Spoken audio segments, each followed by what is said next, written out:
नमस्कार, स्वागत है आपका जी राजस्थान पर। मेरा नाम है हार्दिक दवे और आप देख रहे हैं दो कदम में सबसे पहले शुरुआत करेंगे बुलेटिन की आईएएस राजेंद्र विजय से जुड़ी खबर के साथ। आईएएस अधिकारी राजेंद्र विजय के ठिकानों पर एंटी करप्शन ब्यूरो की रेड देखने को मिली है। राजेंद्र विजय कोटा के संभागीय आयुक्त के तौर पर काम कर रहे थे। एंटी करप्शन ब्यूरो की कार्रवाई के बाद राजेंद्र विजय को आगामी आदेशों तक एपीओ कर दिया गया है।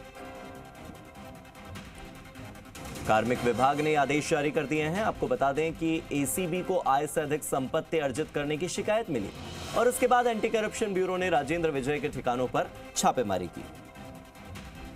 यह आज की सबसे बड़ी खबर है। कहा जा सकता है कि एक बड़े अधिकारी पर गाज गिरी है। भ्रष्टाचार के मामले को लेकर जीरो टॉलरेंस की नीति की बात जो बार बार भजनलाल सरकार करती है, उसी भ्रष्टाचार के खिलाफ सीधे संभागीय आयुक्त जैसी पोजीशन पर बैठे एक व्यक्ति, एक आईएएस अधिकारी के घर पर रेड होना अपने आप में एक बड़ा प्रकरण है।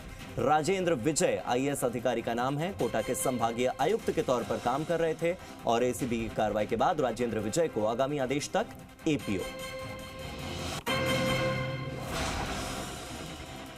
जयपुर में एसीबी का बड़ा एक्शन देखने को मिला है। तस्वीरें जयपुर की है जहां पर जो एसीबी की टीम है उन्होंने कार्रवाई की है और आप देख सकते हैं राजेंद्र विजय जो आईएएस है, कोटा के संभागीय आयुक्त है, वो उनका ये आवास है। उनके आवास पर जो एसीबी की छापेमारी है वो लगातार जारी है। देखिए, जयपुर सहित अगर कोटा की बात की जाए तो वहाँ पर भी राजेंद्र विजय जो आईएएस है उनके जो ठिकाने हैं उन पर कार्रवाई जारी है और दौसा में भी कह सकते हैं कि जो राजेंद्र विजय है उनके ठिकानों पर एसीबी की कार्रवाई जारी है। देखिए, आप ये आलीशान मकान जो है ये देख सकते हैं। ये राजेंद्र विजय है, आईएएस है, कोटा में संभागीय आयुक्त के तौर पर कार्यरत थे और इसी के जस्ट बराबर में जो मकान आप देख रहे हैं वो भी आईएएस राजेंद्र विजय का है और तमाम जो एसीबी की जो टीम है वो लगातार यहाँ कार्रवाई कर रही है और आप तस्वीरें देख सकते हैं किस तरीके से जो मकान है वो यहाँ पर एसीबी के कब्जे में है अभी। और कुछ देर पहले यहाँ पर तस्वीरें दिखी थी कि जो एसीबी की टीम है उन्होंने मकान का नापतोल भी किया है और मकान की कितनी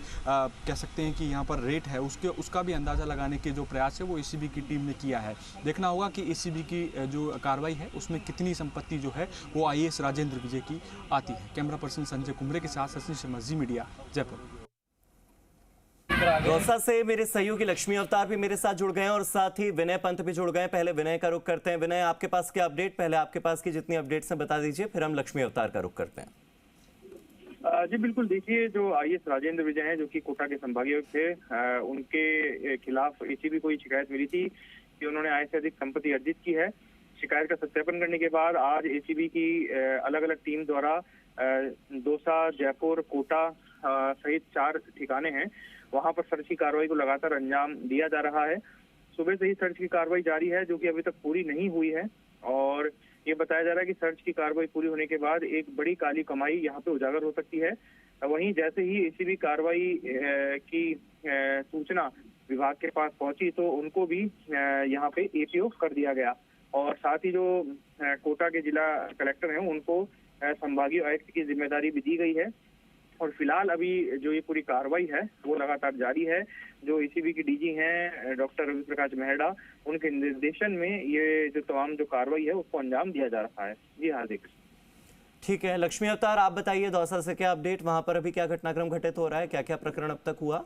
जी बिल्कुल, देखिए, जो राजेंद्र विजय हैं कोटा संभाग आयुक्त, उनके जो पैतृक निवास हैं दौसा के दुब्बी में, वहाँ पे सुबह दौसा एसीबी की टीम पहुंची थी और सर्च की कार्रवाई शुरू की थी। हालांकि वहाँ पे उनका कोई परिजन मौके पर नहीं मिला।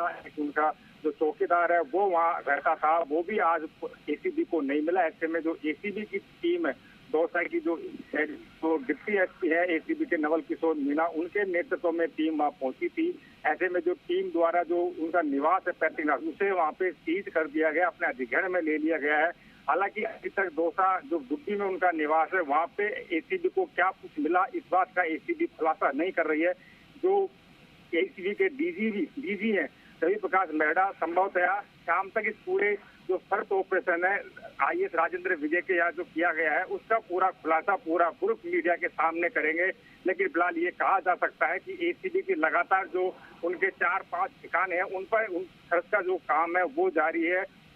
किस तरह की अपूर्व संपत्ति है इनके पास मिली है वो अभी तक एसीबी ने खुलासा नहीं किया है, लेकिन माना जा रहा है कि काफी कुछ एसीबी को इस सर्च ऑपरेशन में मिल सकता है या मिला है, लेकिन वो उनके द्वारा जो ब्रीफ किया था उसमें ही साफ होगा। क्योंकि निश्चित रूप से ये कहते हैं एसीबी जब कोई कार्रवाई करती है और खासकर उच्च अधिकारी के खिलाफ, तो निश्चित रूप से कहीं न कहीं कोई न कोई बड़े तथ्य सबूत वो जुटाती, उसके बाद ही एक्शन लेती। क्योंकि एसीबी के जो मुखिया हैं वो खुद सीएम होते हैं और सीएम की परमिशन के बाद ही ये कार्रवाई एसीबी अंजाम देती है। कहीं न कहीं ये कह रहे हैं कि आईएएस के ऊपर जब एसीबी शिकंजा कसती है तो निश्चित रूप से उनके पास कोई न कोई पुख्ता सबूत मौजूद है। उसी को लेकर एसीबी ने आज ये राजेंद्र विजय की यहाँ जो सर्च की कार्रवाई है वो की है। अब उनके पास क्या क्या मिला क्या नहीं मिला वो एसीबी द्वारा जो प्रेस ब्रीफ की जाएगी उसमें ही खुलासा होगा। लेकिन ये बड़ी कार्रवाई एसीबी की कह सकते हैं कि एसीबी द्वारा जो एक आईएएस के ऊपर शिकंजा कसा गया, कहीं न कहीं एसीबी द्वारा एक कड़ा और बड़ा मैसेज ब्यूरोक्रेसी को भी दिया गया कि अगर कहीं करप्शन करोगे या गलत करोगे तो निश्चित रूप से उनके खिलाफ एक्शन होगा, बख्शिश नहीं मिलेगी। जी ठीक है विनय, आप मेरे साथ लगातार जुड़े हुए हैं। इस पूरे घटनाक्रम का बैकग्राउंडर बताइए कि ये मामला आखिर शुरू कहां से हुआ, संशय कहां से पैदा हुआ और उसके बाद यहां तक मामला कैसे पहुंचा। विनय, मैं विनय से फिर जुड़ने की कोशिश करूंगा। लक्ष्मी अवतार मेरे साथ जुड़े हुए हैं। लक्ष्मी अवतार, आप भी बेहतर जानते होंगे कि इस मामले का बैकग्राउंडर क्या है, कहां से इस चीज की शुरुआत हुई। आईएएस राजेंद्र विजय है वो पूर्व में राजस्थान प्रशासनिक सेवा के थे, यानी आरएस अधिकारी थे। वो एसडीएम एडीएम से कई अहम पदों पर रहे। संभवतः जब वो आईएएस से आरएस से आईएएस में प्रमोशन उनका हुआ, प्रमोटिव वो हुए तो 12 उन्हें कलेक्टर लगाया गया था। संभवतः उसी दौरान इनके खिलाफ जो एसीबी को कुछ आय से अधिक संपत्ति अर्जित करने की शिकायत मिली थी। उसी शिकायत को एसीबी ने सत्यापित किया। काफी लंबे समय से एसीबी पूरे मामले को लेकर जांच पड़ताल में जुटी हुई थी, तथ्य जुटाने में जुटी हुई थी, कुछ सबूत जुटाने में जुटी हुई थी। जब एसीबी की जो जांच की कार्रवाई थी, सत्यापन की कार्रवाई थी, वो पूरी हुई। उसके बाद में आज जो एसीबी के डीजी है रविप्रकाश मेहरा, उनके निर्देश पर अलग-अलग 4 से 5 बहुत बहुत शुक्रिया मेरे